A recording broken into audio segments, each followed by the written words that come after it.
Okay. Good morning. Hello, everyone. How are you all? Good morning. Good morning, beta. Jackie, Trisha, Astha, good morning. Anamika, good morning. Okay.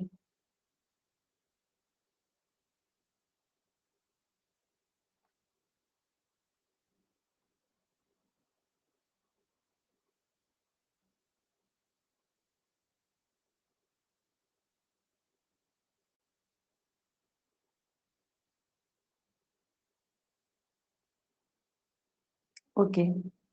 Good morning, Rohit. Neha. Okay 2 minute और wait कर लेते हैं, है ना? सब लोग join कर लें एंड देन स्टार्ट करते हैं हमारी क्लास को। अच्छा, एक इम्पॉर्टेंट बात बता देते हैं कि जब भी क्लास के नोट्स को डाउनलोड करो, पीडीएफ डाउनलोड करो, तो विथ अनोटेशन वाली ही करना है ना। ओवर राइटिंग करके नहीं रखते ना, ज्यादा नहीं भरेंगे, लेकिन हाँ विथ अनोटेशन वाली को डाउनलोड करना नोट्स बनाते टाइम, या फिर दोनों को कर लेना। ऐसा करना, फिर डिलीट कर देना नोट्स बना के। तो विथ अनोटेशन में क्या होगा, जो एक्स्ट्रा चीजें होंगी वो भी आप लिख पाएंगे। ओके, गुड मॉर्निंग बेटा। ठीक है, तो जो बच्चों एक्स्ट्रा चीजें होती है ना वो भी आप नोट डाउन कर पाओगे। तो इसीलिए क्या करना है, हमको हमको विद अनोटेशन वाली डाउनलोड करना है, ये बात याद रखना। ओके, ठीक है ना। उससे क्या होगा ना कि जो एक्स्ट्रा चीजें हम लिख के दे देते हैं तो वो सारी चीजें भी आप नोट डाउन कर पाओगे। सब कुछ यहाँ पर स्लाइड में मेंशन नहीं कर पाते, एक एक पॉइंट, कुछ अगर इंपॉर्टेंट याद आता है तो उसको वहीं पर बता देंगे। ओके, चलो स्टार्ट करते हैं हमारी आज की क्लास को। ओके, क्लास स्टार्ट करने के पहले मैं बता दूं, अगर कोई न्यू एस्पिरेंट है जो पहली बार यहाँ पर ये क्लास कर रहे हैं, तो उनके लिए अभी अनअकैडमी के द्वारा 40% का यहाँ पर डिस्काउंट दिया जा रहा है बिहार के जितने भी एग्जाम्स हैं सबके सब्सक्रिप्शन पर। तो ये वैलिडिटी जो है इसकी लास्ट है आज। तो ये आप कोर्सेज जो है उनको ले सकते हो, उनके सब्सक्रिप्शन मंथ्स यहाँ पर दिए हुए हैं। तो आपको काफी नॉमिनल प्राइस पे यहाँ पर ये मिल रहा है, जिसमें आप बीपीएससी 10 कोड का यूज कर सकते हो। ओके, चलो अब यहाँ पर ये मेरी प्रोफेशनल समरी है, जो भी कोई न्यू एस्पिरेंट है वो यहाँ से देख सकता है। ठीक है, अब हम चलते हैं आगे हमारे टॉपिक पर। चलो सबसे पहले इंडियन डेजर्ट की जब हम बात करते हैं, यानी कि हमारे भारत का मरुस्थल। ओके, इंडियन डेजर्ट हमारे लिए क्यों इंपॉर्टेंट है, क्योंकि हम सबसे पहले तो अगर हम इसकी सबसे महत्वपूर्ण जानकारी की बात करें तो बच्चों 1974 का जो दौर था, है ना, 1974 का जो दौर था, तो 1974 के टाइम पर सबसे पहले क्या होता है, 1974 के टाइम पे सबसे पहले यहाँ पर पोखरण में, आप जानते हो ना, लाफिंग बुद्धा हमारे भारत का पहला न्यूक्लियर टेस्टिंग यहाँ पर की जाती है। याद है सभी को कि भारत में पहली बार जब न्यूक्लियर टेस्टिंग हुई थी, न्यूक्लियर बॉम्ब की टेस्टिंग हुई थी, जिसे नाम दिया गया था लाफिंग बुद्धा, जिस समय श्री अटल बिहारी वाजपेयी हमारे प्राइम मिनिस्टर थे। तो वहां पर लाफिंग बुद्धा नाम से यहाँ पर न्यूक्लियर टेस्टिंग की गई थी। तो ये बेटा इसलिए इसका एक ना बहुत ज्यादा इंपॉर्टेंस यहाँ पर हमारे लिए बढ़ जाता है। ठीक है, अब दूसरी बात हम करते हैं, तो यहाँ पर अब आगे चले, तो आगे आप देखोगे कि यहाँ हमारे पास में जो भारत का डेजर्ट है, इंडियन डेजर्ट है, ये कहाँ पर लाया करता है। तो देखो सबसे पहले तो इसकी लोकेशन ध्यान में रखना कि भारत में, गुड मॉर्निंग, तो भारत में आपको याद रखना है कि वेस्टर्न मार्जिन जो है अरावलीज का, कई बार बेटा ना ये लोग क्या करते हैं, क्वेश्चन ऐसा देते हैं, the Indian desert lies in the, ठीक है, तो Indian desert lies in the, तो यहाँ पर इसमें आप ध्यान रखना eastern margin, western margin, northern margin, southern margin, ऐसे 4 ऑप्शंस होंगे। तो ये है हमारे पास में Aravalli mountains. Okay, Aravalli mountains का जो वेस्टर्न पार्ट है, यहाँ पर आता है हमारे पास में क्या, थार डेजर्ट। और जब हम बात करते हैं इसके ईस्टर्न मार्जिन की, तो यहाँ पर आते हैं वेरियस स्टेट्स। ओके, ये नोट्स आपको बना लेना है। ठीक है, आज का यहाँ पर शाम को आराम से बैठ के इसको लिख लेना, या जब भी टाइम मिले तो इनको लिख लेना, हम आपको भेज देंगे ये आपके ग्रुप पर। ओके, अब देखो इंडियन डेजर्ट जो है ये वेस्टर्न मार्जिन पर आता है अरावली माउंटेन्स के, और इसके साथ साथ इसे आप थार डेजर्ट के नाम से जानते हो। ओके, मोर स्पेसिफिकली हम इसको थार डेजर्ट कहते हैं। ये अगर पूरे वर्ल्ड के रिस्पेक्ट में मैं बात करूं तो पूरे विश्व की दृष्टि से 9th लार्जेस्ट डेजर्ट है बच्चों। ठीक है, ये बात ध्यान रखना कि ये पूरे विश्व का 9वां सबसे बड़ा डेजर्ट माना जाता है, और ये गुजरात और राजस्थान राज्य के मध्य में स्थित है। अगर मान लीजिए आपसे कोई स्टेट्स पूछता है तो उसमें भी ये बात ध्यान रखना कि अगर स्टेट्स पूछे जाए तो स्टेट्स में क्या याद रखना है? सिर्फ और सिर्फ गुजरात और राजस्थान दोनों स्टेट याद रखना है। कई बार सिर्फ राजस्थान को टिक लगा देते हैं, लेकिन ऐसा नहीं है। गुजरात का जो यहाँ पर आपके पास में नॉर्थ वेस्टर्न मार्जिन है, वहां पर भी आपका थार डेजर्ट आता है। ओके, अब यहाँ पर हम क्लाइमेट की बात करें तो यहाँ पर जो क्लाइमेट होता है वो कैसा होता है? सेमी एरिड प्रकार का होता है। देखो सेमी एरिड क्या होता है इस पर बात करेंगे, और इसके साथ साथ यहाँ पर एरिड वेदर कंडीशंस भी होती हैं। यहाँ पर अगर एवरेज रेनफॉल की बात करूं तो 50 सेंटीमीटर से भी कम रेनफॉल यहाँ पर हर साल होता है। ओके, देखो रेनफॉल यहाँ पर बहुत ही कम क्यों होता है? क्योंकि अरावलीज एक बैरियर के रूप में काम करते हैं, तो इसीलिए अरावलीज का जो वेस्टर्न मार्जिन है वहां तक जो प्रेसिपिटेशन लोडेड क्लाउड्स होते हैं वो पहुंच नहीं पाते, जिसकी वजह से अरावली के ईस्टर्न मार्जिन में ही बारिश हो जाती है। और यहाँ पर हवाएं इतनी ड्राई होती है कि अरावली से यहाँ पर ये विंड्स जो होती हैं ये इस तरह से मुड़ जाती हैं। ओके, तो इसीलिए इसका जो ईस्टर्न मार्जिन होगा यहाँ पर तो हमें फिर भी बारिश देखने को मिलेगा, लेकिन थार डेजर्ट वाला जो पार्ट है इसमें सिर्फ और सिर्फ 50 सेंटीमीटर या उससे भी कम बारिश हमें देखने को मिलेगी। इसके साथ साथ यहाँ पर अगर हम बात करें तो सेमी एरिड कंडीशन क्या होती है? सेमी एरिड का मतलब होता है बच्चों कि बहुत ज्यादा सूखाग्रस्त क्षेत्र जो होता है, अगर उसमें यहाँ पर थोड़ा बहुत वेजिटेशन अगर ग्रो कर रहा है। एरिड मतलब कि run of Kutch, run of Kutch में आप देखोगे तो बिल्कुल भी वेजिटेशन आपको देखने को नहीं मिलेगा। दुबई का जो डेजर्ट है वो एकदम एरिड है। एरिड मतलब कि वहां पर बिल्कुल भी आपको एक भी दूर दूर तक कोई भी स्कैंटी वेजिटेशन भी देखने को नहीं मिलेगा। लेकिन सेमी एरिड का मतलब होता है कि जिसमें यहाँ पर थोड़ी बहुत हल्की फुल्की मात्रा में पेड़ पौधे या थॉर्नी बुशेस मौजूद होते हैं और साथ ही साथ वो ग्रो करते हैं। तो ये होता है बेटा सेमी एरिड टाइप ऑफ यहाँ पर क्लाइमेटिक कंडीशन, वेदर कंडीशन, जिसमें इस प्रकार के पेड़ पौधे जन्म लेते हैं। स्कैंटी वेजिटेशन जहां पर पाए जाते हैं वो सेमी एरिड रीजन कहलाते हैं। दूसरा, यहाँ पर क्या होता है? रेनफॉल होता है तो यहाँ पर कुछ ओएसिस बने हुए हैं। अब देखो ओएसिस क्या होते हैं ये ध्यान रखना। ओएसिस का मतलब होता है बेटा, जब भी किसी डेजर्ट एरिया में, बहुत बड़े सूखाग्रस्त क्षेत्र में यदि कोई बीच में छोटा यहाँ पर पानी का स्रोत होता है, जनरली ये पानी के स्रोत जो होते हैं ये तालाब के रूप में होते हैं। तो अगर मान लो किसी बड़े से डेजर्टेड एरिया के बीचम बीच यदि कोई यहाँ पर तालाब मौजूद है जिसमें पानी है, तो उसे आप ओएसिस कहते हो। ओके, सहारा डेजर्ट में नंबर ऑफ ओएसिस पाए जाते हैं। कई बार ऐसा कहा जाता है ये ओएसिस जो होते हैं, कई बार ये ओएसिस सूखते नहीं है, हमेशा पानी इनमें भरा रहता है। तो बहुत सारे लोग इसको इंटरकनेक्ट करते हैं कि कई बार ओशियंस जो होते हैं यानी कि प्लेट्स जो होती हैं उन सरफेसेस के बीच में कहीं ना कहीं से जो अंडरग्राउंड वाटर है, अंडरग्राउंड वाटर चैनल चलती रहती है, जिसकी वजह से वो पानी क्या होता है यहाँ पर अंडरग्राउंड समुद्र से जो चैनल जुड़े होते हैं उसके थ्रू यहाँ पर इन ओएसिस तक पहुंचता रहता है, और उसकी वजह से ओएसिस कभी नहीं सूखते। तो यहाँ पर डिफरेंट थ्योरीज हैं, लेकिन हाँ बहुत सारे नंबर ऑफ ओएसिस ऐसे होते हैं जो सहारा डेजर्ट में, थार डेजर्ट में, जिनमें क्या होता है बेटा पानी कभी भी नहीं सूखता, इनमें हमेशा पानी बना रहता है। तो जब भी डेजर्ट के बीच में पानी का कोई स्रोत होता है उसे हम ओएसिस कहते हैं। ओके, अब यहाँ पर जो वेजिटेशन पाया जाता है ये बहुत ही ज्यादा थॉर्नी बुशेस से घिरा हुआ होता है, और साथ ही साथ यहाँ की जो सबसे इंपॉर्टेंट रिवर हम देखते हैं वो है लूनी नदी, है ना। लूनी नदी जो है ये मेजर सोर्स ऑफ वाटर है यहाँ पर, और इस एरिया की मेन रिवर मानी जाती है। गुड मॉर्निंग बेटा। ठीक है, अब यहाँ होता क्या है, जितनी भी स्ट्रीम्स होती हैं ये मॉनसून के समय या जब रेनफॉल होता है उस समय हमें नदियों का जो पाथ है, नदियों का जो रास्ता है वो दिखाई देता है।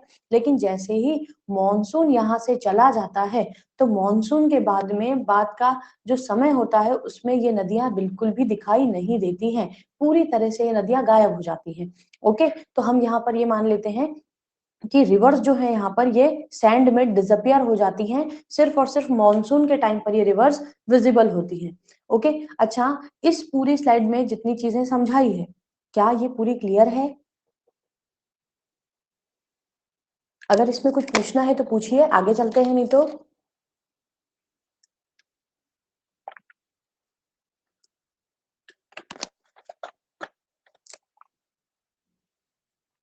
किसी बच्चे को कुछ पूछना है क्या? अगर कोई डाउट है ओएसिस बताएं एक बार। ओके, देखो ओएसिस सिंपल शब्दों में क्या होता है शीतल, अगर किसी भी डेजर्टेड एरिया में, किसी बहुत बड़े सूखाग्रस्त क्षेत्र में यदि कोई पानी का स्रोत होता है, जनरली ये पानी के स्रोत जो होते हैं ये तालाब के फॉर्म में होते हैं। ओके, तो अगर बहुत बड़े किसी डेजर्टेड एरिया में आपको कोई पानी का तालाब बीचम बीच दिखाई देता है तो उसे हम ओएसिस के नाम से जानते हैं। और हमेशा याद रखना, oasis in respect to desert only, मतलब कि ओएसिस सिर्फ और सिर्फ डेजर्ट एरिया में ही होंगे। आप नॉर्मल तालाब को या किसी यहाँ पर झील को ओएसिस नहीं कहोगे। जो डेजर्ट के अंदर मौजूद तालाब है वही ओएसिस कहलाते हैं। ओके, मिराज नहीं बेटा, ये मिराज नहीं है Neha, this is not mirage. Mirage तो एक्चुअली एक फिनोमिना होता है। मिराज क्या होता है? एक्चुअली एक फिनोमिना होता है। तुम खुद ध्यान मतलब लगाओ, कभी कभार जब भी तुम छोटे होते थे या बचपन में तुमने देखा है धूप में जब हम खेल रहे होते थे, अगर मान लीजिए वहां पर कोई रोड है तो आप उस रोड की तरफ जब देखते थे तो आपको ऐसा लगता था कि वहां से लपटें उठाई दे रही है या वेव्स ऊपर की तरफ उठाई दे रही है। होता था ऐसा कि यार किसी ने कुछ जलाया है तो वहां से धुआं दिख रहा, मतलब धुआं क्या, मतलब ऐसा लगता था जैसे कि लपटें उठ रही है, ऐसा होता था। वो मिराज कहलाता है। ओके, उसको मिराज कहते हैं। ये मिराज नहीं होता, मिराज तो पानी है। ये मिराज और पानी का कोई कनेक्शन नहीं है। वो दूर जब दिखाई देता है तो वो पानी जैसा जैसा दिखाई देता है ना, वो जैसा दिखाई देता है। और मोर ओवर पानी नहीं कहेंगे, वो तो बेटा वेव्स जैसा दिखाई देता है कि जैसे लपटें उठ रही हैं ऊपर की तरफ, है ना।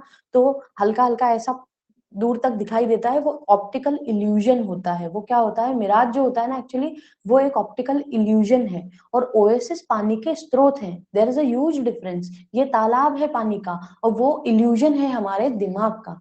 ओके, चलो अब यहाँ पर हम हमने इंडियन डेजर्ट की कुछ बेसिक सी चीजें देखी। सबसे पहले तो ध्यान रखना कि इंडिया की first nuclear bomb testing site है पोखरण, जो कि थार डेजर्ट में मौजूद है।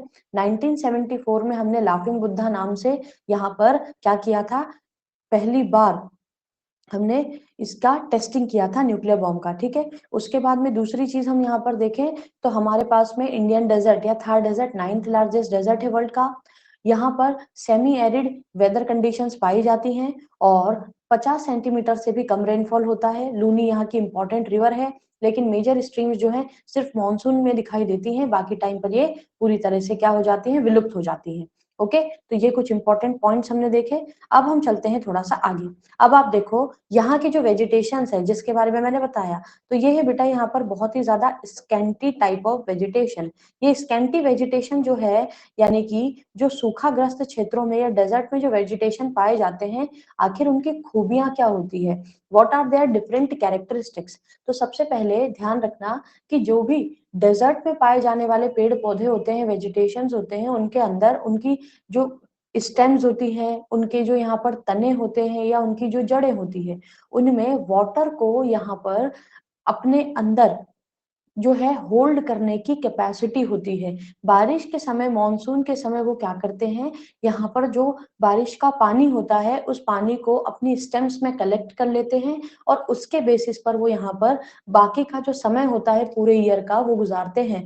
तो इसीलिए डेजर्ट में पाए जाने जो वाले जो वेजिटेशन होते हैं वो कंपैरेटिवली अदर ट्रॉपिकल फॉरेस्ट या एवरग्रीन फॉरेस्ट या फिर यहाँ पर ड्राई डेसिडस आदि टाइप के फॉरेस्ट के कंपैरिजन में काफी अलग तरह के दिखाई देते हैं।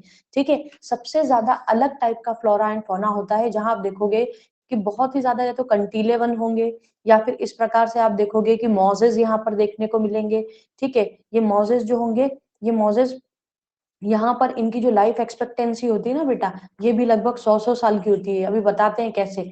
और ये अपना आंकड़ा, ठीक है ना, ये तो अपने को वहां भी मिल जाएगा, अपने घरों के आसपास ही किधर ही उग रहा होगा, कहीं की दीवार दीवार में, है ना। तो ये जो है, ये बहुत ही आग का पेड़ जिसको बोलते हो, है ना, सफेद आग का पेड़ जिसको खूब ढूंढते थे बचपन में, है ना, कि सफेद आग बहुत छू होती है, ऐसा वैसा बहुत सारी चीजें पढ़ते थे।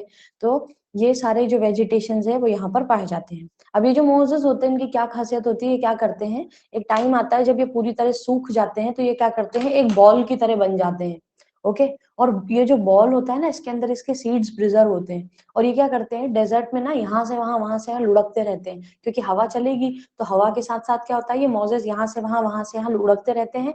और जब मॉनसून आता है तो बारिश के गिरने से क्या होता है, ये सीड्स जो होते हैं बारिश से नीचे गिरते हैं और फिर नए मोजेस यहाँ पर ग्रो करते हैं।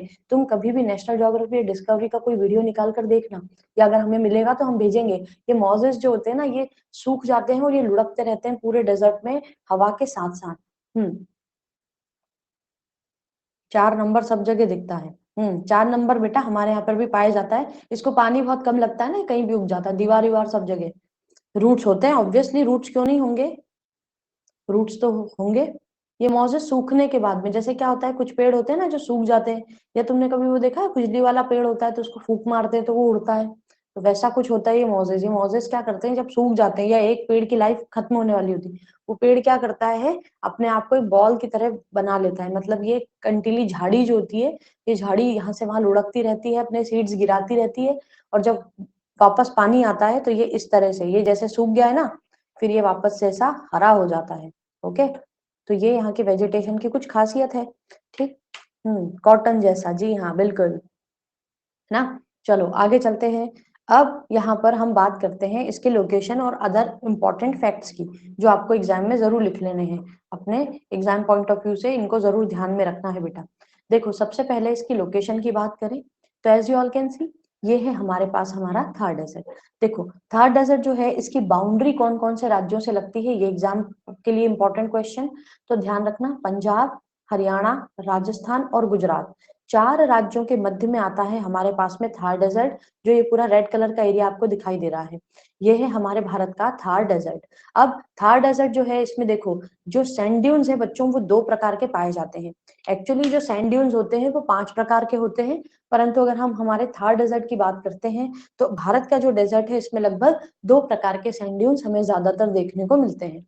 इसमें से यहाँ पर जो पहला डायग्राम देख रहे हो, ये पहला डायग्राम मूवी वूवी सब में भी देखा होगा कि ऐसे रेत जो होती है उससे क्या होता है, ऐसे वेव्स बन जाती है, पतली पतली पतली पतली ना लंबी सी वेव्स बन जाती है। ओके, तो ये जो वेव्स वाला जो यहाँ पर सैंड ड्यून्स होते हैं ना, इन्हें आप क्या कहते हो, इन्हें कहते हैं बेटा यहाँ पर धीरांश। ठीक है, क्या कहते हैं, इन्हें कहते हैं यहाँ पर धीरांश। ठीक है, ये जो पर्टिकुलर यहाँ पर आपके सैंड ड्यून्स होते हैं, ओके, ये जो धीरांज होते हैं बेटा, ये राजस्थान के डेजर्ट्स को वहां के लोग लोकल लैंग्वेज में धीरान कहते हैं।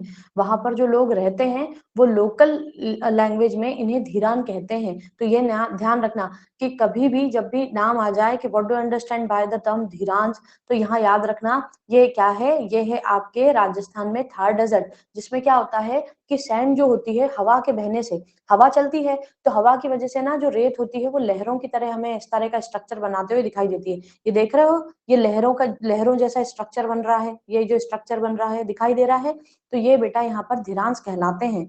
दूसरे जो यहाँ पर डेजर्ट्स होते हैं, दूसरे जो सैंड ड्यून्स होते हैं, इन दूसरे सैंड ड्यून्स को हम यहाँ पर क्या कहते हैं, इन्हें कहते हैं बेटा बारचांस। बारचांस एग्जाम में आते हैं, सीधे सीधे क्वेश्चन आता है what do you understand by the term barchans. तो कई बच्चे कंफ्यूज हो जाते हैं, उनको लगता है बारचांस क्या होगा, ओशियन में होगी कोई टोपोग्राफी या कहीं और होगी, नहीं, बारचान एक्चुअली एक यहाँ पर सैंड ड्यून होता है। और बारचान जो होता है ये कैसा दिखाई देता है, तो ये चांद जैसा दिखाई देता है। ठीक है, यानी कि सैंड का जो बार होता है, ठीक है, बार सैंड के बेटा बार्स बन जाते हैं। बार्स मतलब कि जब रेत क्या करती है, इकट्ठा होकर किसी स्थान पर रुकावट पैदा करती है। ओके सुनना, जब रेत, जो बालू रेत होती है या समुद्र के द्वारा लाई गई जो रेत होती है, ओके, वो क्या करती है, जब इकट्ठा होकर कहीं पर क्या करती है, एक बैरियर की तरह काम करती है, या दूसरी, जैसे पानी बह रहा है तो उसमें रुकावट अगर वो पैदा करती है, रेत का ढेर अगर कहीं पर लग जाता है समुद्र किनारे, नदी के किनारे कहीं पर, तो उसे हम क्या कहते हैं, सैंड बार्स कहते हैं। ओके, तो सैंड बार्स जो होते हैं, अगर ये इस प्रकार का चांद जैसा शेप एक्वायर कर ले, दिखाई दे रहा है, अगर इनका शेप कुछ इस प्रकार से चांद नुमा आकृति बनाते हुए दिखाई दे, तो ऐसे सैंड ड्यून को आप क्या कहते हो, ऐसे सैंड ड्यून को हम बारचांस कहते हैं।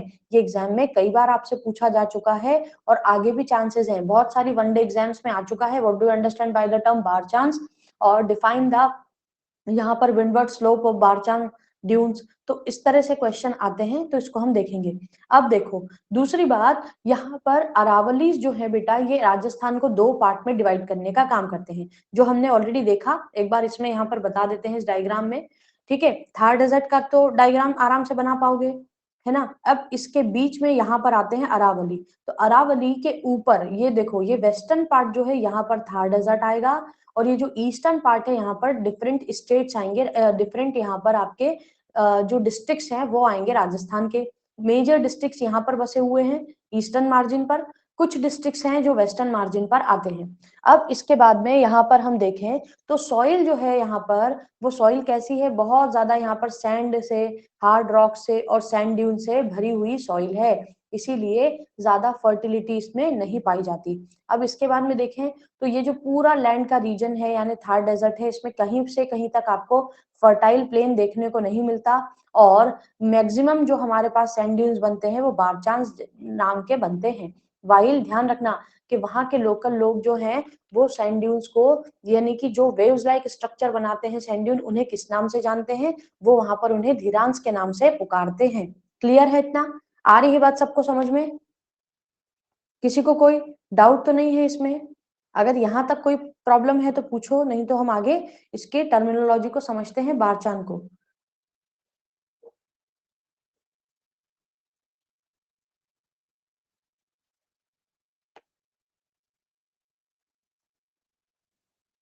ठीक है,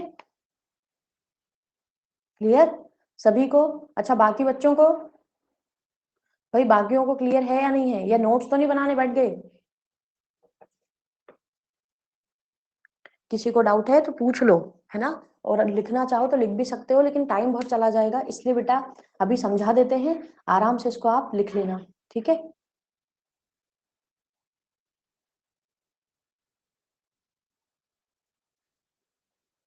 ओके। अब देखो ये बार चांस एक्चुअली कैसे दिखाई देते हैं, तो यहाँ देखो, ये देखिए ये एक एक्चुअल फोटो है बार चांस का। As you can see here, यहाँ पर देख पा रहे हो, ये पूरा डेजर्ट वाला एरिया है, और अगर हम इसका एरियल फोटो लेते हैं यानी ऊपर से अगर हम इसका फोटो लें तो ये बार चांस हमको कुछ इस प्रकार के दिखाई देते हैं बेटा। ठीक है, ये देखो ये है बार चांस। और बार चांस पढ़ना इंपॉर्टेंट क्यों है? क्योंकि ये बहुत बड़ी साइज के सैंड ड्यून होते हैं, इसीलिए हम इनको एग्जाम के लिए पढ़ते हैं, है ना? इनका जो साइज होता है ना वो काफी ज्यादा जायंट होता है, तो इतने बड़े बड़े सैंड ड्यून्स बन जाते हैं, तो उसके पीछे क्या कारण होता है? तो ये देखो यहाँ पर क्या होता है, ये है हमारे पास में यहाँ पर विंड का डायरेक्शन।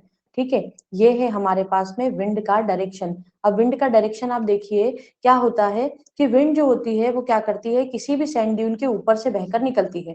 ओके, तो ये विंड क्या करती है बेटा, विंड यहाँ पर इस सैंड ड्यून के यहाँ पर आप देखोगे इसके ऊपर से कुछ इस प्रकार से जब हवा चलती है, तो ये हवा के जाने से क्या होता है, ये जो हमारे पास में सैंड ड्यून होता है, इस हवा के कारण इसका ये शेप यहाँ पर बनकर तैयार हो जाता है।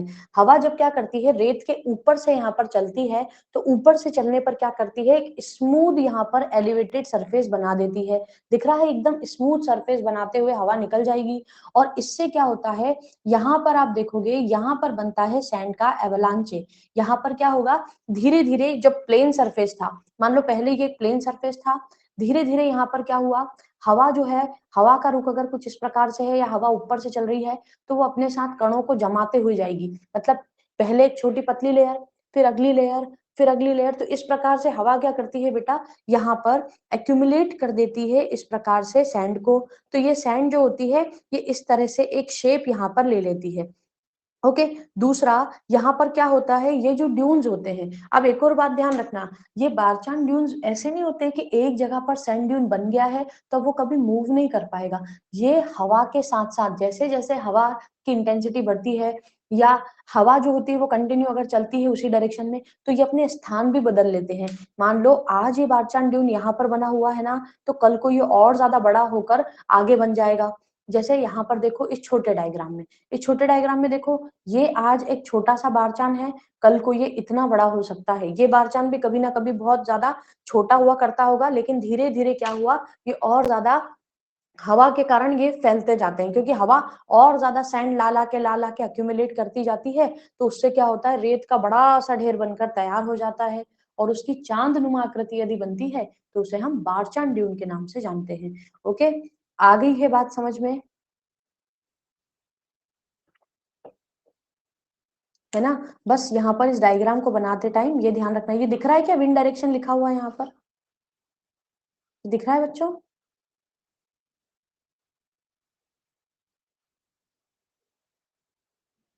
नहीं दिख रहा? ठीक है, हमने लिख दिया है, ओके, है ना? ये विंड का डायरेक्शन है बच्चों, और ये हमारे पास में क्या है, ये यहाँ पर आप देखोगे, ये है विंड का डायरेक्शन। ओके,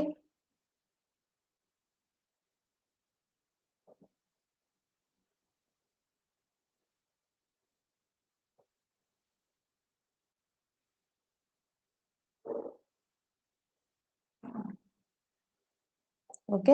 अब देखो, ये जो पर्टिकुलर चांदनुमा आकृति होती है ना, इसे हम क्या कहते हैं? इसे कहते हैं स्लिप फेस। इसको स्लिप फेस कहा जाता है, ये बात ध्यान में रखना। और ये है हमारे पास में एक बारचांद ड्यून। इसका अगर पिक्चर नहीं भी मिलेगा तो हम ग्रुप पे भेज देंगे, don't worry about it. Barchan dune का पिक्चर इजीली गूगल करोगे तो मिल जाएगा, या फिर हम ये पिक्चर आपको भेज देंगे, जिससे अगर आप जब डायग्राम बनाओगे तो आपको काफी आसानी होगी। ओके, ठीक है, क्लियर है यहाँ तक सारी चीजें? ओके, तो अब इंडियन डेजर्ट लिख लेंगे। इंडियन डेजर्ट के बारे में हमने इंपॉर्टेंट पॉइंट्स को डिस्कस कर लिया, ठीक है। और सबसे महत्वपूर्ण था बेटा बारचान ड्यून्स, और उसके साथ साथ यहाँ पर धीरांस, तो वो हमने देख लिए। सैंड ड्यून्स जो है उनको दो नामों से जाना जाता है, दो प्रकार के होते हैं। अब हम चलते हैं, अब हम पढ़ते हैं भारत के तमाम इंपॉर्टेंट प्लेट्यूज के बारे में। ओके, गुड मॉर्निंग प्रिया, कोई बात नहीं। अब देखो, हाँ ये विकी, ये डायग्राम्स बनाने होंगे। तुमने अगर कभी भी इसके पहले कोई टेस्ट सीरीज दी होगी, या कभी भी तुमने इसके पहले कोई टेस्ट सीरीज या प्रीलिम्स का पेपर, पिछले 5 सालों के पेपर में से कोई पेपर उठा के देखा है? बीपीएससी के प्री के पेपर्स या मेंस के पेपर्स, उनमें तुम्हें ये क्वेश्चन 2 से 3 बार रिपीटेड मिल जाएगा, है ना। ये तो यूपीएससी का, बाकी जितनी भी स्टेट पीसीएस है ना, उन सबका बड़ा फेवरेट है बारचांद ड्यून पूछना। तुमने क्वेश्चन देखा ही होगा बारचांद ड्यून, किसी ने देखा है बारचांद ड्यून का क्वेश्चन? देखा है, पूछा जाता है ना, what do you understand by the term barchan. बहुत कॉमन सा क्वेश्चन है बेटा, कई एग्जाम्स में मिल जाएगा आपको, है ना। हर स्टेट पीसीएस में आपको लगभग ये देखने को मिलता है, क्योंकि इंडियन डेजर्ट को अंडर एस्टिमेट करते हैं। जब तैयारी कर रहे होते हैं तो इंडियन डेजर्ट ज्यादातर लोग ना ध्यान ही नहीं देते। लोग ये सोचते हैं कि बस लिखना क्या है, थार डेजर्ट के बारे में 2 लाइन लिख देंगे, लेकिन ऐसा नहीं भाई, ये ड्यून्स पढ़ना बड़ा इंपॉर्टेंट है, ठीक है। एग्जाम के लिए महत्वपूर्ण आते हैं ये। ओके, चलो अब यहाँ पर नेक्स्ट हम देख लेते हैं हमारे भारत के इंपॉर्टेंट प्लेट्यूज। देखो, यहाँ पर जब हम भारत के प्लेट्यूज की बात करते हैं, तो प्लेट्यूज में हमारे पास में, हमारे भारत में 2 प्रकार के प्लेट्यूज मौजूद हैं। पेनिनसुलर प्लेट्यू जो है, इसके अंतर्गत यहाँ पर नंबर ऑफ प्लेट्यूज हमारे पास आते हैं, जिन्हें हम 2 पार्ट में डिवाइड करते हैं। पहला जो पार्ट है उसको हम कहते हैं सेंट्रल हाईलैंड, और दूसरे को हम यहाँ पर कहते हैं हमारे पास में डेक्कन प्लेट्यू। ऐसा इसलिए कहते हैं क्योंकि बीच में हमारे पास में 2 नदियां आती हैं, नर्मदा और ताप्ती। ये नर्मदा और ताप्ती नदी जो है, ताप्ती नदी क्या करती है? डिवाइड करने का काम करती है, या एक प्रकार से एक वाटर डिवाइड का काम करती है यहाँ पर हमारे इन प्लेट्यूज के मध्य में, ठीक है। यानी कि आपके जो, एक मिनट रुकना इसमें,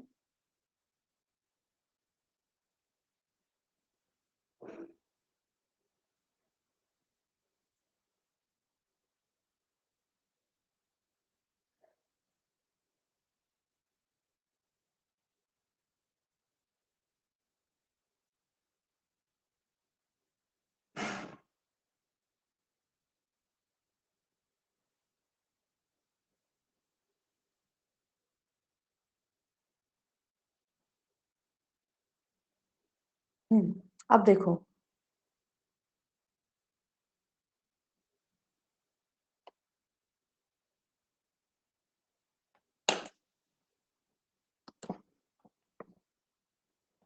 एक सेकंड रुकना, हाँ।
ओके। अब देखो, यहाँ पर हमारे पास में हम नेक्स्ट चीज को देखते हैं, जो है हमारे पास क्या, हमारा पेनिनसुलर प्लेट्यू। पेनिनसुलर प्लेट्यू की जब बात करते हैं, तो ये जो पर्टिकुलर प्लेट्यू रीजन है, ये प्लेट्यू रीजन जो है हमारे लिए बहुत इंपॉर्टेंट है, क्योंकि भारत में जितने भी प्लेट्यूज हैं इन सब में डिफरेंट काइंड्स ऑफ मिनरल्स पाए जाते हैं। कई प्रकार के मिनरल्स हमें यहाँ पर हमारे भारत के वेरियस प्लेट्यूज में देखने को मिलते हैं।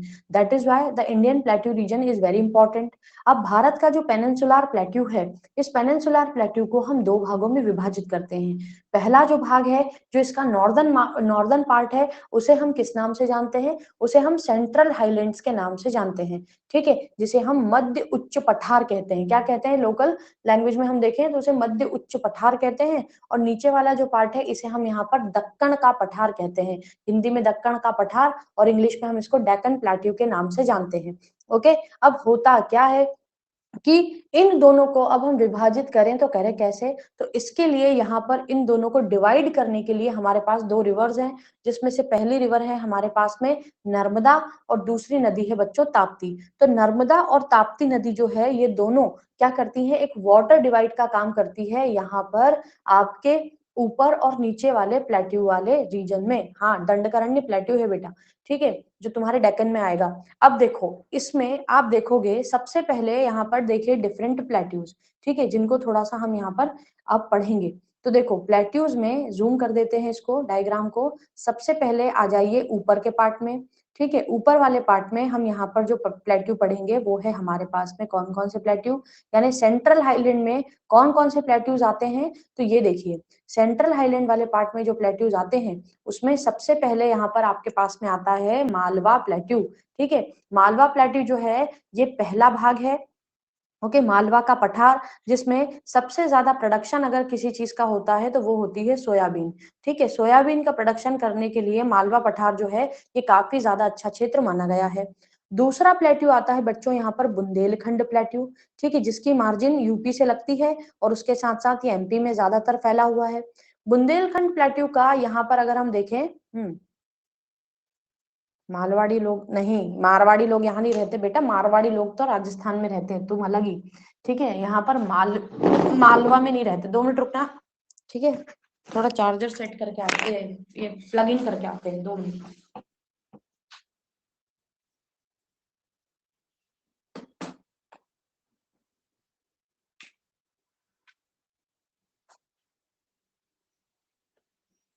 हम्म मारवाड़ी लोग जो होते हैं, मारवाड़ के जो लोग होते हैं, मारवाड़ है राजस्थान में। ओके, मारवाड़, ठीक है।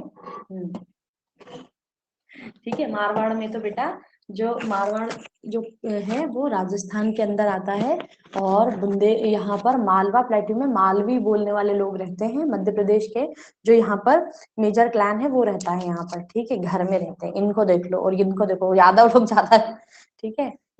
अब देखो, इसके बाद में नेक्स्ट यहाँ पर हम देखें तो बुंदेलखंड प्लेट्यू जो है बेटा, ये बुंदेलखंड प्लेट्यू जो है ना, यहाँ पर आप देखोगे काफी ज्यादा प्राचीन इतिहास इसका बड़ा गौरवशाली रहा है ना। चंदेल शासक रहे हैं, बुंदेल राजा रहे हैं, तो जिसकी वजह से बुंदेलखंड प्लेट्यू काफी ज्यादा इंपॉर्टेंट है। पर एट प्रेजेंट अगर हम देखें तो आज के समय मध्य प्रदेश में और यूपी के बीच में आने वाला ये जो प्लेट्यू है बुंदेलखंड, ये बहुत ही ज्यादा यहाँ पर इनफर्टिलिटी से जूझ रहा है। काफी यहाँ पर स्कैंटी रेनफॉल होता है, बारिश ज्यादा होती नहीं है, जिसकी वजह से यहाँ पर आप देखोगे बहुत ही ज्यादा इनफर्टाइल लैंड पाई जाती है। और बुंदेलखंड जो है एक तरह से काफी पिछड़ा हुआ क्षेत्र के रूप में यहाँ पर हम देखते हैं। हालांकि there are an number of यहाँ पर डिफरेंट स्कीम्स हैं या बहुत सारे इनिशिएटिव्स हैं जिनके जरिए इसको आगे बढ़ाने का काम किया जा रहा है।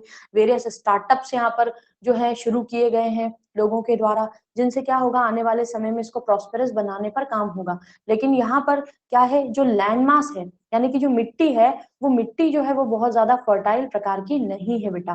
ठीक है, अब इसके बाद में तीसरा आता है बघेलखंड। हाँ, अब कंफ्यूज मत होना, बुंदेलखंड ऊपर वाला पार्ट है, बघेलखंड जो है ये नीचे वाला पार्ट है। याद रखना, जो मध्य प्रदेश का ईस्टर्न भाग है मध्य प्रदेश और छत्तीसगढ़ के मध्य का जो ईस्टर्न भाग है वहां पर पाया जाता है बघेलखंड प्लेट्यू।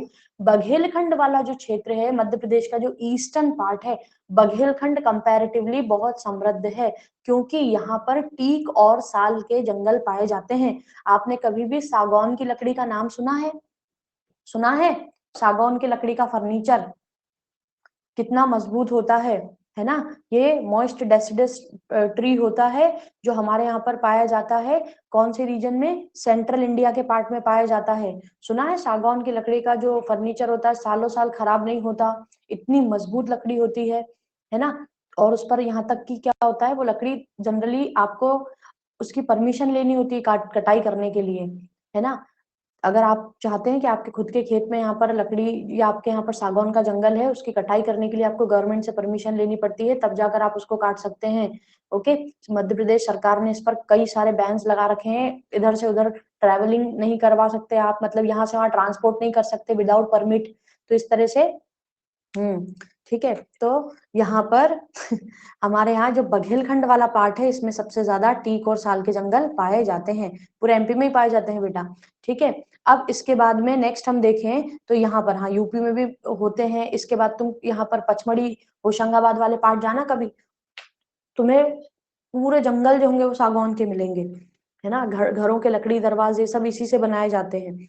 अब देखो इसके बाद में नेक्स्ट, बिहार में नहीं, यूपी में, यूपी वाला जो पार्ट है ना, ठीक है, बुंदेलखंड प्लेट्यू या अपर पार्ट जो है, वहां पर लगाए जाते हैं बेटा सागौन के पेड़। तुम दिल्ली आओगे, दिल्ली में भी तुमको मिल जाएंगे। बहुत सारे लोग यहाँ पर जो गार्डन्स बने हुए हैं ना, उन गार्डन्स में भी लगाते हैं। लेकिन एक बात होती है ना कि नेचुरल तरीके से जो नेचुरल हैबिटेट होता है, जैसे एक सिंपल सी बात बताएं कि तुमने क्या किया, सेब का एक पेड़ ले आए और तुमने उसको यहाँ पर अपने खेत पे लगा लिया, और वो लग भी गया, बड़ा भी हो गया, है ना? बहुत सारे तुमने यूपी में तुम बहुत सारे गांव देख सकते हो जहाँ पर सेब के पेड़ बहुत लोग खेत पे लगा लेते हैं, क्योंकि हमारे यहाँ क्या होता है ना कि जो मावठा होता है वो काफी अच्छा होता है यूपी में। तो उसकी वजह से जो अपर प्लेन्स में रहने वाले लोग हैं, रोहिलखंड के मैदान में खासकर, तो वो लोग एप्पल के पेड़ लगा लेते हैं खेतों में, लग भी जाते हैं वो। लेकिन क्या शिमला जैसे बगीचे लग पाते हैं? नहीं लग पाते। तो वैसा ही सेम यहाँ पर हिमाचल जैसा बगीचा आप नहीं उगा सकते। तो वैसा ही केस है कि यहाँ पर बेटा आप लगा सकते हैं, लेकिन क्या होता है, जो जंगल मतलब घने जंगल और नेचुरल हैबिटेट जो है वो इनको सेंट्रल इंडिया के जो रीजन है उनमें मिलता है। ओके, तो अब यहाँ पर नेक्स्ट आप देखोगे छोटा नागपुर प्लेट्यू। छोटा नागपुर प्लेट्यू जो है बेटा, ये भी हमारे पास में हमारे सेंट्रल हाईलैंड्स का एक पार्ट है। छोटा नागपुर प्लेट्यू जो है, यहाँ पर आप देखोगे इसे हम रूर ऑफ इंडिया कहते हैं। अच्छा जरा बताइए, मैंने ये बता दिया है, रूर कहाँ पर है? रूर नाम का जो प्लेस है वो कहाँ पर है वर्ल्ड में, और किस लिए फेमस है रूर? रूर कहाँ पर है? रूर कहाँ है? जर्मनी में। और किस लिए फेमस है? किस लिए फेमस है रोहित? और बाकी लोग बताओ। नॉट मिनरल्स, नॉट मिनरल्स,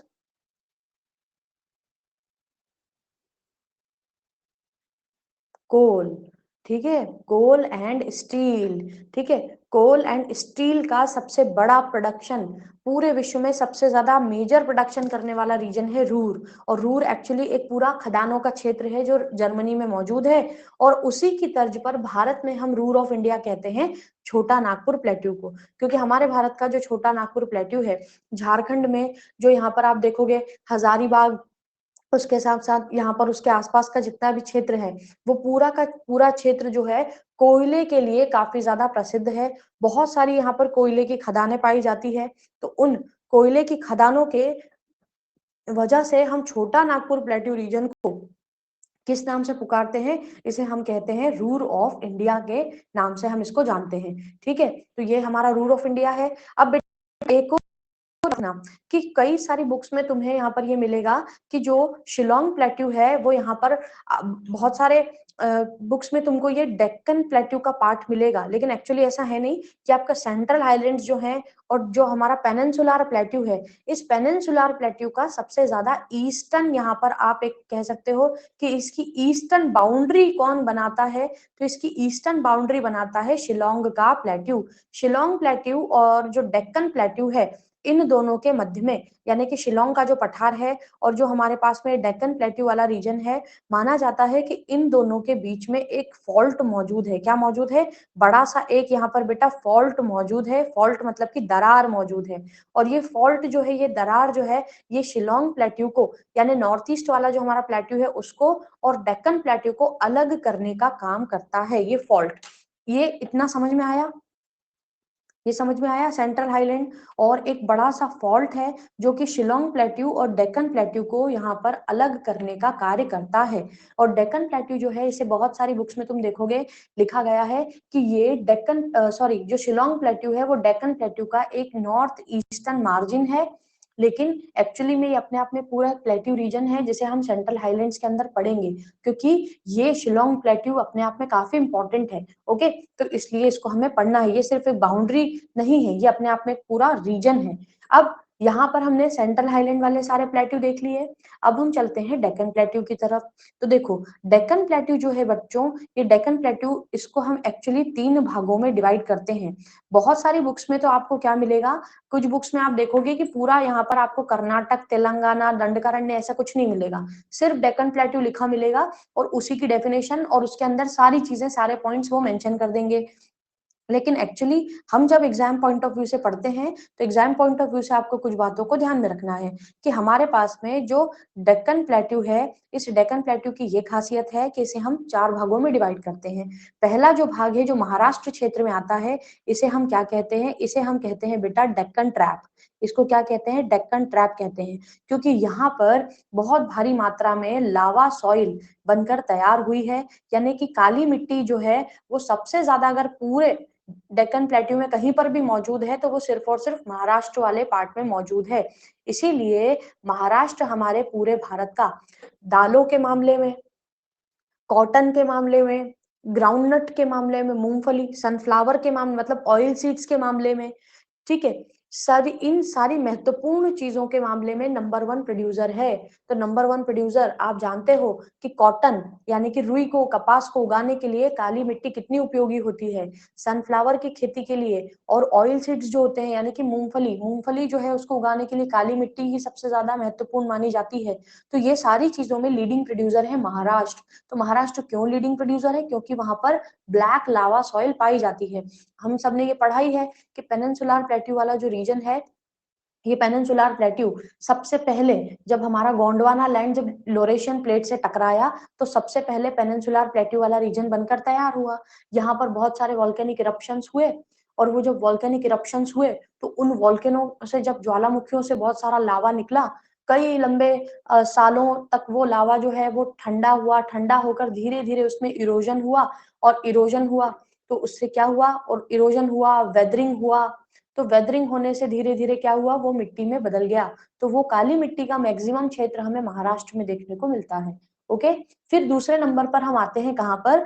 यहाँ पर आते हैं बच्चों, इसी का एक हमारे पास में पार्ट है जिसे हम दंडकारण्य प्लेट्यू कहते हैं।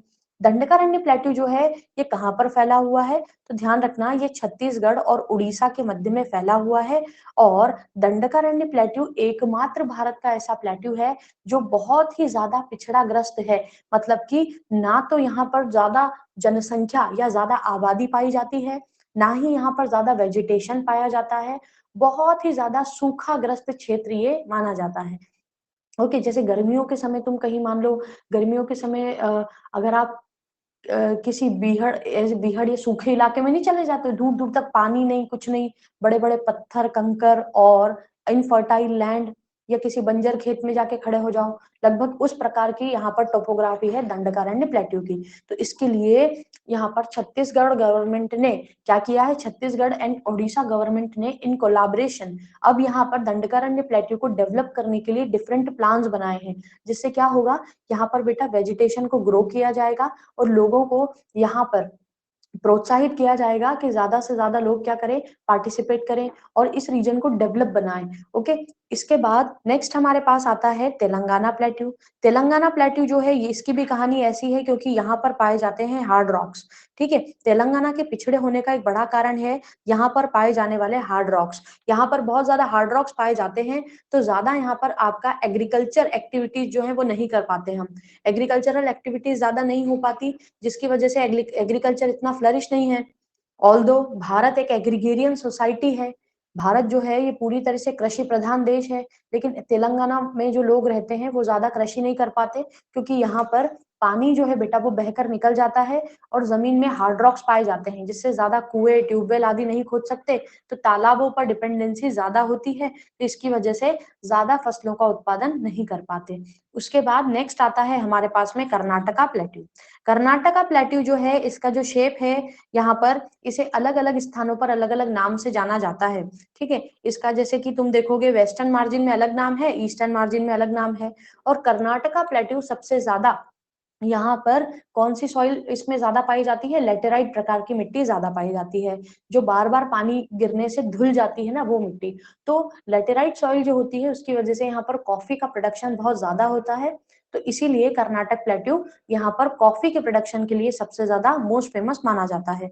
इसके साथ साथ कर्नाटक का प्लेट्यू भी कंपैरेटिवली काफी फ्लरिश्ड है, यहाँ पर भी वेरियस टाइप्स ऑफ क्रॉप्स भी ग्रो की जाती हैं, पर सबसे ज्यादा कॉफी का प्रोडक्शन यहाँ पर होता है। ओके, कॉफी हो गया, उसके साथ साथ स्पाइसेस हो गए, उनका प्रोडक्शन यहाँ पर होता है। अब ये बताइए क्या ये बेसिक इन्फॉर्मेशन जो है ये हेल्पफुल है? थोड़ा थोड़ा सारे प्लेट्यू समझ में आए कि किस प्लेट्यू का क्या इंपॉर्टेंस है, क्या काम का है कौन सा प्लेट्यू? और मालवा प्लेट्यू जो है इसकी खासियत याद रखना, यहाँ पर गेहूं का प्रोडक्शन होता है, वीट के प्रोडक्शन के लिए काफी अच्छी जलवायु है मालवा प्लेट्यू की। ओके।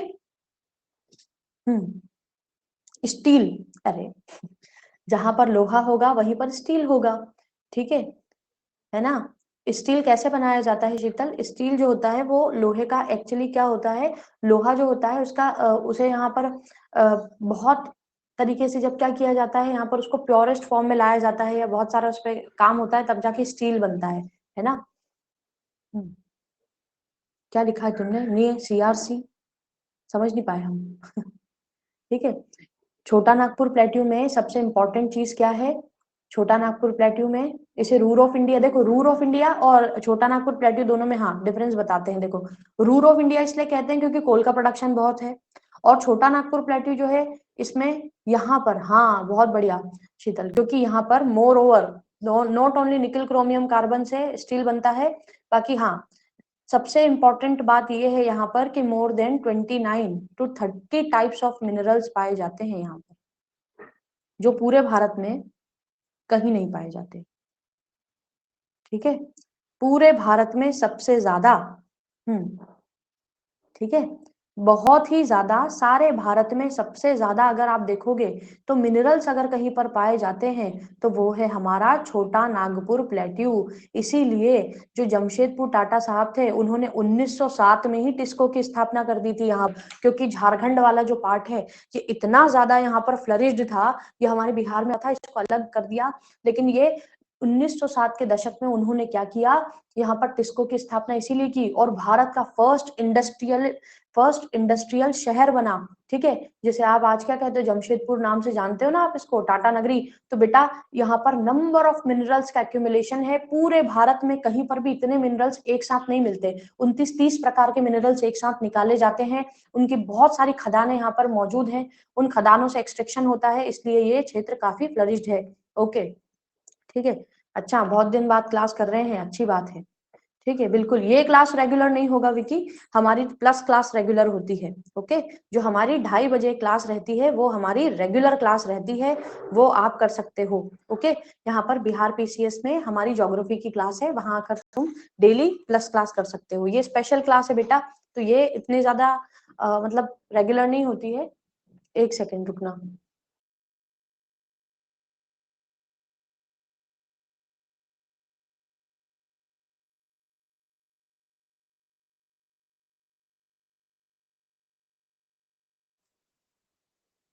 ओके, तो यहाँ पर अब हम देखें तो हमारे पास में डिफरेंट काइंड्स ऑफ मिनरल्स हमें यहाँ पर देखने को मिलते हैं। अब हम चलते हैं one by one in plateaus को स्टडी करते हैं। अच्छा एक और बात बता दें कि जब आप नोट्स बनाएं तो ध्यान रखना, नोट्स में अब आप क्या करोगे, नोट्स में जो जो हम करवा देंगे, उतना उतना लिख लेना। डायग्राम्स बनाने हैं तो बच्चों ये डायग्राम आपको बनाना है, इसको अब हम इरेज कर देते हैं, ठीक है। ये सब ओवरराइटिंग नहीं करना है, सिंपल हेडिंग डालना है, पेनिनसुलर प्लेट्यू ऑफ इंडिया। इसके नीचे आप इसकी डेफिनेशन लिखेंगे जो आगे हमने शेयर की हुई है, और फिर उसके बाद ये डायग्राम बनाएंगे। आप सब जानते हो तरीका हमारा सेम रहेगा, ठीक है। यहाँ पर हम लिख भी देते हैं, यहाँ पर पहले स्थान पर आप क्या करेंगे, डेफिनेशन लिखेंगे, ठीक है। और दूसरे स्थान पर आप इसका क्या करेंगे, डायग्राम बनाएंगे, ठीक है। डायग्राम कौन सा बनाएंगे, ये वाला बनाएंगे, okay, this one, this diagram. अब बात आती है डेफिनेशन कहाँ होगी मैम, तो दिस इज द डेफिनेशन, ये देख लीजिए, ये है हमारे पास में पेनिनसुलर प्लेट्यू की डेफिनेशन, ओके। और हाँ, एक बात और, जितना जितना बता रहे हैं इतना इतना लिखते जाना, बाकी की जो स्लाइड्स हैं वो हम पढ़ाएंगे ना उसके साथ लिखना, क्योंकि कुछ पॉइंट्स हम आपको मैन्युअली लिखवाएंगे भी सही, ओके। तो बेटा देखो, पेनिनसुलर प्लेट्यू की जब डेफिनेशन की बात आती है तो इसकी डेफिनेशन क्या है, peninsular plateau is a triangular shaped table land, ठीक है। ये देखिए, आप यहाँ देख सकते हो इसका जो आकार है वो कैसा है, वो एक ट्रायंगल के आकार का है, ठीक है। और यहाँ पर ये एक बहुत ही ज्यादा एंशियंट लैंडमास है जो गोंडवाना लेवल पर पाया जाता है।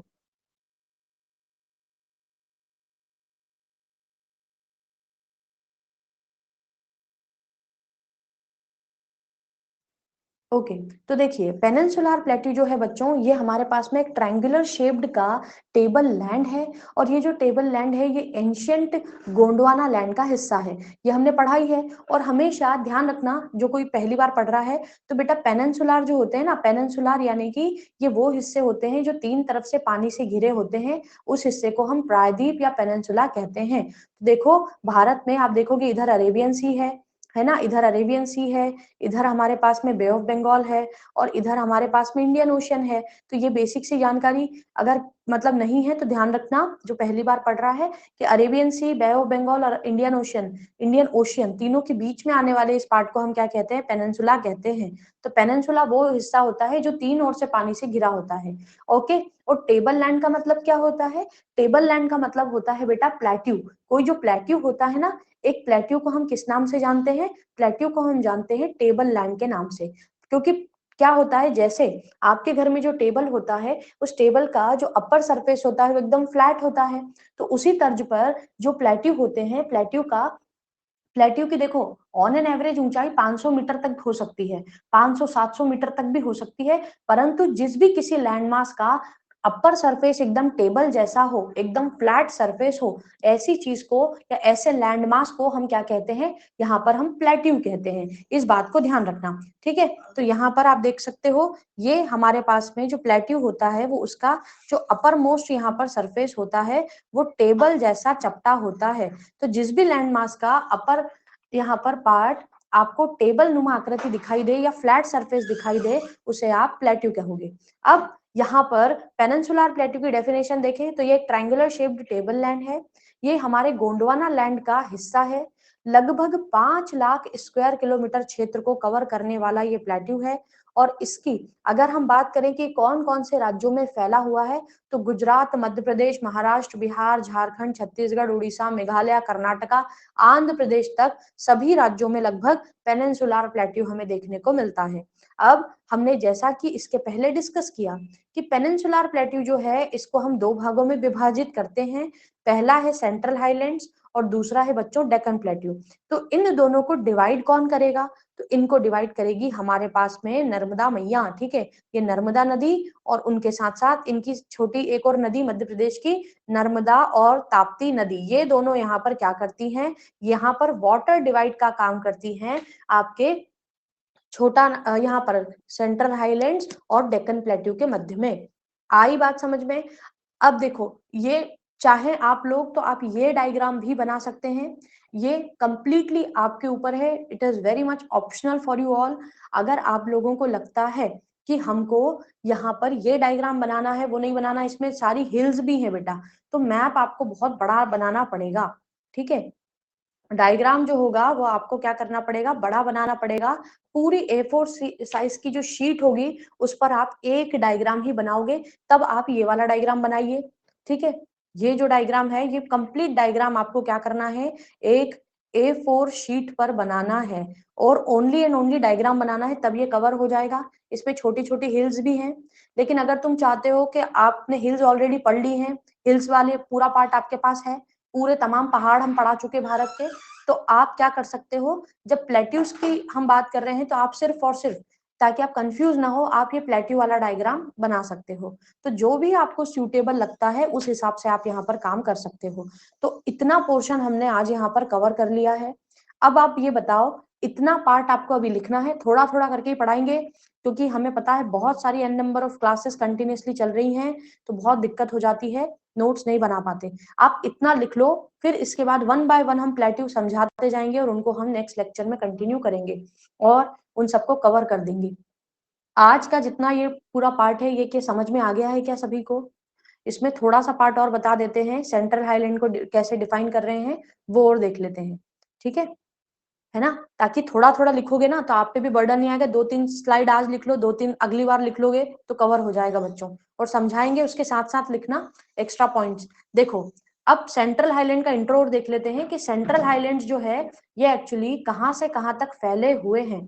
ध्यान रखना, नर्मदा नदी से लेकर जो नॉर्दर्न प्लेन्स है यानी अरावली माउंटेन है, ये है हमारे पास में नर्मदा नदी। नर्मदा नदी जो है ये मान लीजिए यहाँ पर एक वाटर डिवाइड है। नर्मदा नदी के ऊपर वाला जो पार्ट है, यहाँ पर आती है हमारे पास में अरावली। क्या आती है बच्चों? यहाँ पर आती है हमारे पास में अरावली।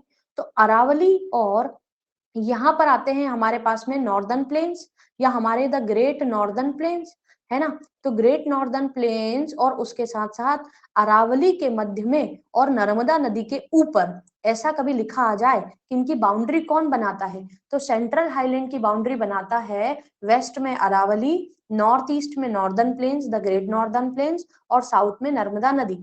इनके बीच में जितना भी प्लेट्यू रीजन आता है उसे हम सेंट्रल हाईलैंड कहते हैं।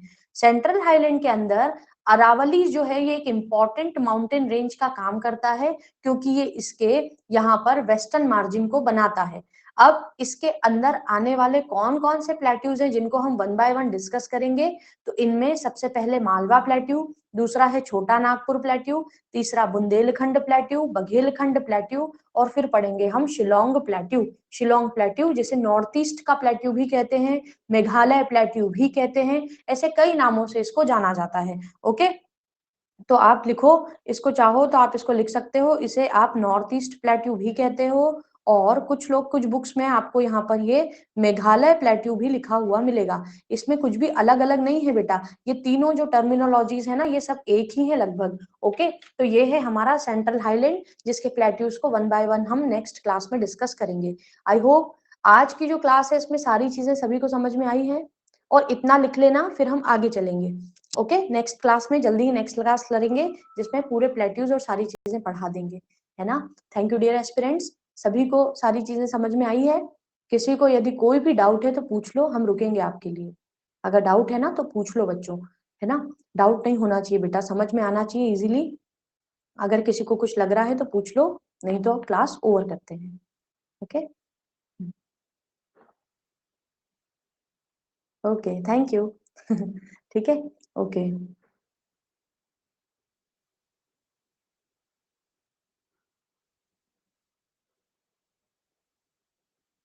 यस, 2:30 पे ध्यान रखना, आज आपकी प्लस क्लास होगी, है ना? आज और कल भी होगी बेटा, जो पहले छूट गया है ना मेजर डैम्स ऑफ इंडिया वो पढ़ाएंगे। ओके, पहले क्लाइमेट आज कवर कर देंगे पूरा, और फिर उसके बाद भारत के तमाम डैम्स को पढ़ेंगे। तो इसलिए 2:30 वाली क्लास आज और कल रहेगी, ठीक है?